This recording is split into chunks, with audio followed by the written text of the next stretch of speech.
Hello and welcome to the video. So today we're going to be doing another book review for Perfumery. This is the second one I've done. I've already done a video on Perfume, The Alchemy of Scent by Jean-Claude Elena. And today we're going to be looking at Perfume, The Art and Craft of Fragrance by Karen Gilbert.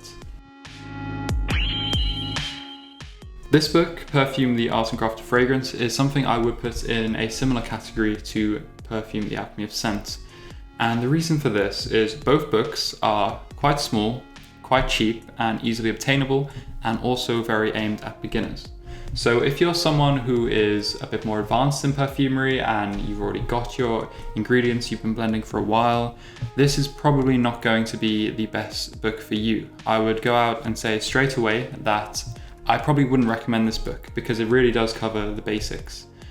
That said, if you're a beginner, this book definitely could be for you. So I'm going to go through now and explain which chapters are in the book, and I'm going to explain exactly who I think that this book is best for.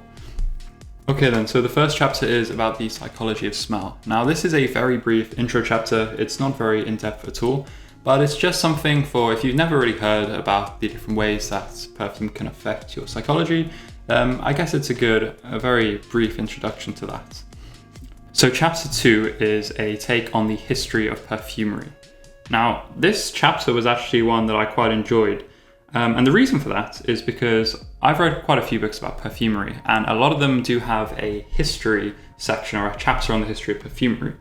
And one thing I found interesting is that different books often take a different spin on the history of perfumery. The thing that I like about Karen's approach is that she talks about the history of perfumery from the point of view of fashion. She went to fashion school herself, so I guess it's something that she must know quite a bit about. Now, the reason I found this quite interesting is because I don't know anything about fashion. I'm not really interested in fashion that much. And so from this point of view, I really think I learned a lot about both fashion and perfume together when I was reading the history of perfumery from a fashion perspective. So this, I think, was really nice. I really think that this feature makes this book good for a certain kind of audience. If you are someone who is into fashion, or you're into perfumes and the big perfumes of the past, maybe you have a perfume collection or you know what all the famous perfumes smell like, then this is an excellent introductory into making perfume because it will kind of take you into it from the point of which you already know, if that makes any sense. Right then, so moving on, chapter 3 is about fragrance classification. So that's kind of the different families of fragrances that you can get, broadly speaking. Now, this chapter, again, it's aimed at beginners, so it's fairly basic. However, I quite liked it, and the reason was it kind of managed to outline the main fragrance families quite nicely, but it also started to give you a tiny bit of insight into what ingredients you would actually want to use if you're making those fragrance families yourself. It also mentions certain accords that might be included or characteristic of a certain fragrance family. One example of this was it talked about the Ambrine accord and the Melis accord in the Oriental section, which I thought was really good for a book of this level. Next then we have chapter 4. So in chapter 4, Karen talks about natural and synthetic fragrance materials, the different kinds of methods of extraction of materials and the different materials you can get. This is a pretty basic overview, to be honest, but you know, it's fine. It's if you've never touched any of this stuff before, and I think especially if you're coming from a non-scientific background, this is as good of an introduction as any for the very basics of what's kind of going on here.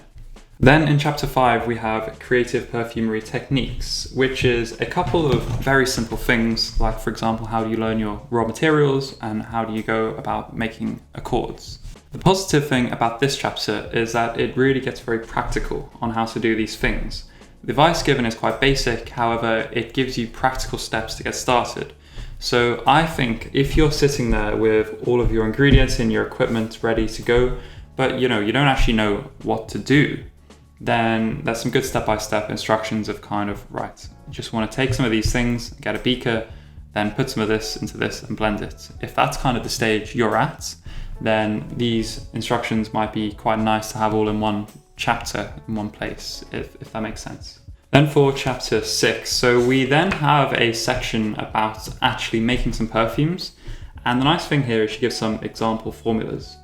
One thing that's a shame, I think, is that all these formulas are only with naturals, so that means Probably they're going to be a bit limited. I haven't actually made them. Maybe I'll do a video about that sometime. But I think the fact that she does give you a few formulas for the main fragrance types she talks about is quite nice, because it means with not too many ingredients at home, you can just go and follow along and try to make these things and get an idea for when something's described on the page, like a citrus cologne, for example, what does that actually smell like? So I think, again, this is a great starting point if you've never blended anything before, and you can go and follow these basic formulas and really get an idea of what's going on.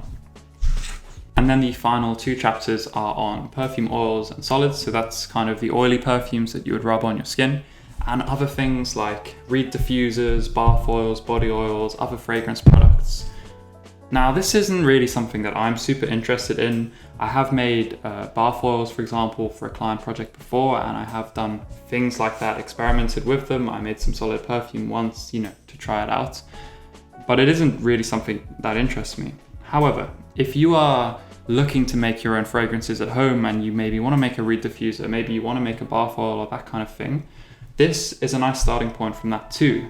So you can get the kind of basic formula for that, and it kind of explains how do you modify your fragrance to fit into those products, or what kind of formulation you need for those products. Okay, so that's it. Perfume, the art and craft of fragrance. Again, I think this book has a lot of positive points. So firstly, the fact that it's cheap and accessible. You could probably get this for £10 or so. That's really good, because a lot of the perfumery books out there are expensive, and I think that's a really bad thing, because for most people this makes them inaccessible. Another thing is this book is excellent if you're a beginner and you have no experience at all, and you really just want to get started with something easy and do something where you're kind of being walked through it in a step-by-step way. 3, I think this book is good if you are from the background of a fashion student or someone interested in fashion, or if you are coming at it from a fragrance enthusiast point of view. So if you know which perfumes, for example, you like on the market, or you're quite knowledgeable about perfumes, this book will really give you that link, that bridge to kind of get you started making your own perfumes while building a kind of on top of that existing knowledge that you have. And 4, I think it's good that this book is practical and it's got some example formulas in. It's got actual steps you can follow. It's not just a load of wishy-washy, hands in the air, rough stuff, and then you're not really knowing anymore what you're going to do afterwards. That said, there are some disadvantages to this book. One is that if you're anything beyond a beginner, you probably won't find that much useful stuff in it. Though that said, if you are interested about some of those things, like the fragrance history, it might be worth a read for you. Another thing that I didn't like so much is the scientific sections in this book they feel a little bit glossed over. I'm not going to lie. It does feel like sometimes the paragraphs have just been regurgitated from somewhere else without so much finesse. They're not bad, right? They're fine. It's just really generic stuff. But it's fine. It's fine, especially for a beginner. It's more than fine. So then, in the end, how am I going to rate this book? Well, I think it really depends who you are.